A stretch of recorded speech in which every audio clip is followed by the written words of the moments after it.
It's time to have a look at the conclusions which we may draw from our discussion about discourses about terrorism, and also a time to look into some future directions to understand the phenomenon of terrorism from a discourse perspective and its analysis within the domain of critical discourse analysis. We can see that the conceptualization of the terms like terrorism may vary from time to time, and we have seen this by looking into the analysis of President Bush speeches uh, in the post 9/11 era. And we see that his speeches uh, equated terrorism with various aspects. Let's say in the beginning, after 9/11, it was equated with some kind of evil, and and the war against terrorism was based on the logic of revenge and justice. Later on, the terrorism was equated with weapons of mass destruction, and then it was uh, uh, after post Iraq war, it was equated with terrorism was equated with some kind of tyrannical regime who oppresses public freedoms. So in this way, certain discursive illusions or discourse illusions are created for the public, and depending on the subjective interpretations of the perpetrator or originator of such discourses and his public authority, people uh, are forced to believe in such constructions. So, to sum up, we can say that the concept of terrorism is not universal or objective, in other words. Rather, it can be manipulated or exploited individually or subjectively by various individuals and regimes.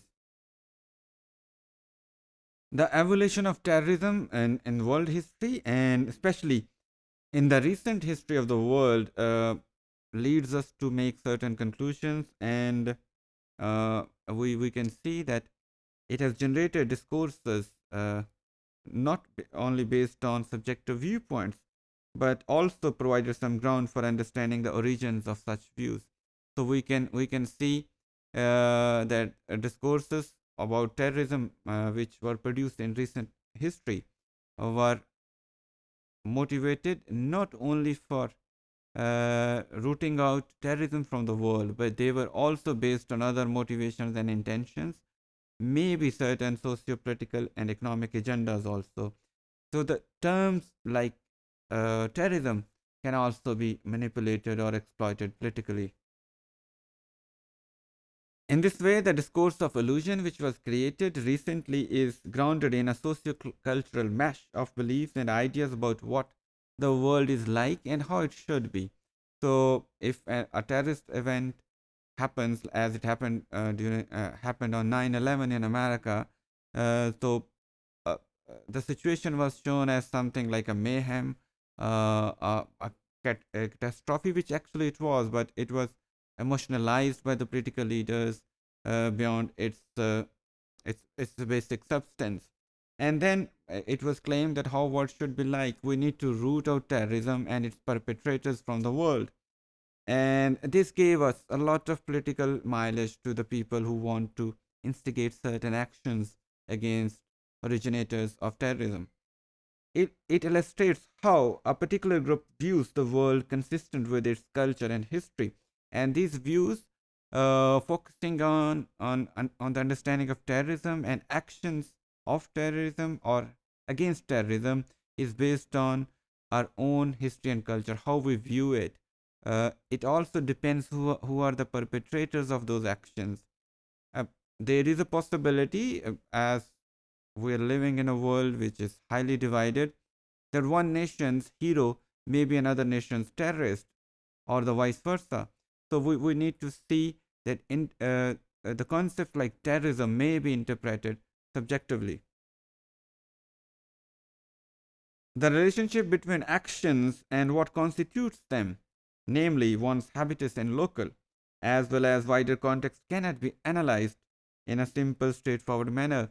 So, in order to analyze the concepts like or the actions like terrorism and discourses about it, cannot be simply analyzed from a simple discourse perspective.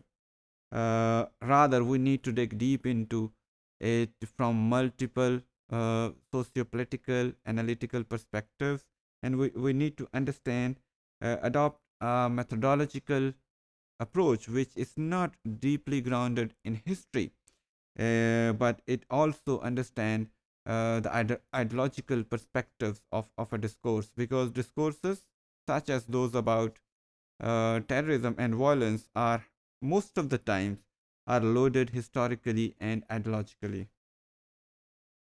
The social world we live in is symbolic and complex.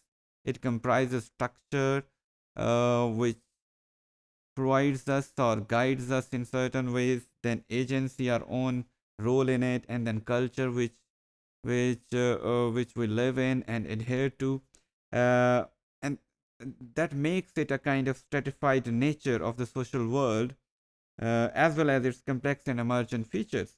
They make it impossible to apply a single approach, analyze it. So, and the world we live in is highly complex and symbolic. So, applying a single critical approach to understand it may not be a very useful idea. So, we need to see it from multiple perspectives. And within this, the phenomena such as terrorism, which are already controversial in debates, needs uh, further angles to be added in order to analyze them in detail.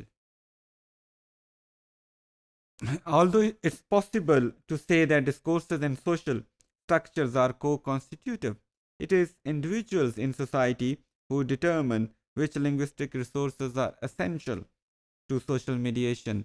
So it's the people themselves who create or generate certain discourses, who chooses to encode their message through certain who choose to discourse to encode their discourses through certain linguistic resources, and by applying similar sources they decode others messages also. Many researchers, including Sally and Carter, have mentioned that the distinction between what the world really is and what it should be like, or what it appears to us, seen to be resourced by the individual histories and resources that people possess. Most of uh, most of it is based on our own subjective interpretations also. How they are liberated and constrained by particular ideologies and trains of thought. Therefore, what opportunities are afforded by virtue of their social action? So, what kind of ideologies they have, and in what ways they are liberated or constrained by those ideologies, which area or group of people they belong to. Uh, there are so many factors which actually not only give us freedoms but also constrain us in many ways to understand some historically developed phenomena such as terrorism and violence. So, to sum this up, we might say that whenever we intend to investigate discourses about terrorism and violence critically, we need to apply a multidisciplinary approach.